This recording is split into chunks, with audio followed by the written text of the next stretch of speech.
दोस्तों, आज हम जानेंगे कि फ्रिज में जो फ्रीजर जो होता है वो हमेशा ऊपर की तरफ क्यों होता है। क्या रीज़न है फ्रिज में जो फ्रीजर है जहाँ पर हम लोग आइसक्रीम जमाते हैं वो ऊपर क्यों होता है।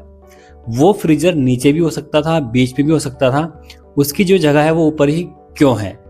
समझते हैं इसके पीछे के साइंस को कि ऐसा क्यों होता है कि जो फ्रीजर है वो हमेशा फ्रिज में ऊपर की तरफ होता है। आइए, तो सबसे पहले हम ये एक डायग्राम है फ्रिज का, तो इसमें दिखाया गया है कि सबसे ऊपर फ्रीजर है और नीचे अब हम सब्जी वगैरह रखते हैं, मिल्क वगैरह जो भी है, फ्रूट्स वगैरह जो भी है, एग वगैरह जो भी आप साइड में बोतल वगैरह रखते हैं, ये सब दिखाया गया है। तो अब बात ये आती है कि फ्रिज का काम होता है किसी भी लिक्विड को जल्दी से जमाना, यानी उसको ठंडा करके एकदम से उसको फ्रीज कर देना, क्योंकि फ्रिज का मतलब ही क्या है, जमना। तो अब इसमें क्या होता है कि जो फ्रिज जब स्टार्ट करते हैं हम लोग, तो इसमें क्या होता है कि दो तरह की एयर होती है। एक होती है हॉट एयर, एक होती है आपकी cold air. Cold air means ठंडी हवा जो होती है वो थोड़ी हैवी होती है। अब ठंडी हवा हैवी क्यों होती है, अब ये भी हमें जानना है कि जो ठंडी हवा होती है वो हैवी क्यों होती है, और जो हॉट एयर होते हैं, हॉट एयर जो होती है वो हल्की क्यों होती है। तो देखो, जब हमारे पास जो एयर है, जब उसको हम ठंडा करेंगे ना, तो ठंडा करेंगे तो जो उसके मॉलिक्यूल्स होंगे ना, जो उस एयर के मॉलिक्यूल्स होंगे वो पास पास आ जाएंगे। तो जब वो पास पास आएंगे तो उनकी डेंसिटी जो होगी वो बढ़ जाएगी। डेफिनेट सी बात है, जब भी कोई मॉलिक्यूल्स आपस में पास पास आकर के एक पर्टिकुलर एरिया बनाते हैं तो उस एरिया की जो डेंसिटी होती है वो बढ़ जाती है, यानी उस एरिया का जो घनत्व है वो बढ़ जाता है। जब डेंसिटी बढ़ेगी तो डेफिनेट सी बात है कि उसका जो वेट होगा वो भी बढ़ जाएगा।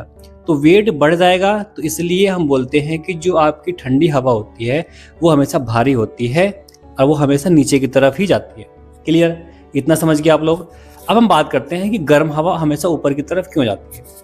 तो जब हम किसी एयर को गर्म करते हैं तो क्या होता है कि उसके जो मॉलिक्यूल्स होते हैं ना, वो अपने आप से काफ़ी दूरी, मतलब कि डिस्टेंस बनाना स्टार्ट कर देते हैं। मतलब कि जो उनके बीच के डिस्टेंस है ना, मॉलिक्यूल्स, जो हॉट एयर मॉलिक्यूल्स हैं उनके बीच के डिस्टेंस बढ़ने लग जाती है जैसे उसको हम गर्म करते हैं।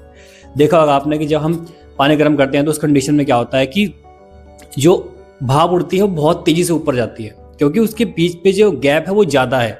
ठीक है, इसलिए उनके बीच में जो क्या बोलते हैं उसको, जो अंतराण्विक जो फोर्सेस है वो क्या है, बहुत कम होता है।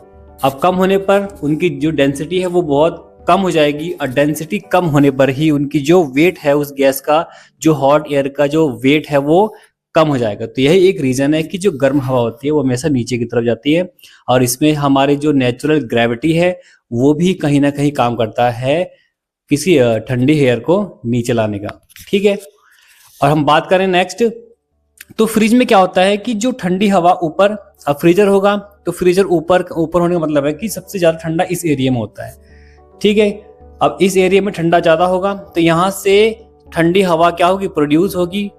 तो जैसी बाहर निकलेगी वो तुरंत भारी होकर के नीचे की तरफ चली जाएगी, और जो इस फ्रिज में जो गर्म हवा है वो क्या होगा, वही हवा ऊपर की तरफ उड़ जाएगी। ठीक है, क्योंकि हॉट एयर ऊपर जाएगी और कोल्ड एयर नीचे जाएगी। तो ये फॉर्मेशन में चलता रहेगा जब तक कि पूरे फ्रिज का जो टेम्परेचर है एक जैसा ना हो जाए या बिल्कुल ठंडा ना हो जाए, जब तक ये प्रोसेस चलता रहेगा।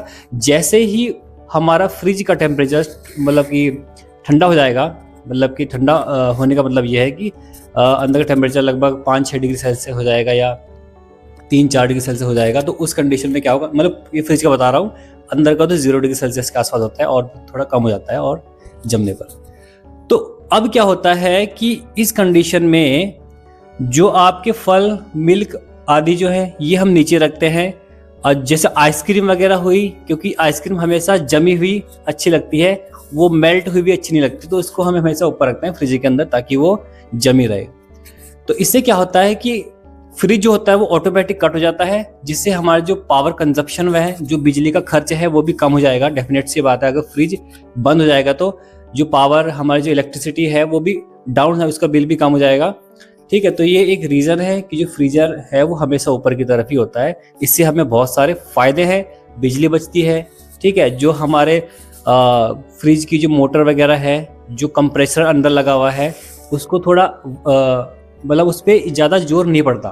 ठीक है, उस पर ज़्यादा प्रेशर नहीं पड़ेगा, वो अपना फ्रिज ठंडा करके ऑटोमेटिक कट हो जाएगा, बंद हो जाएगा।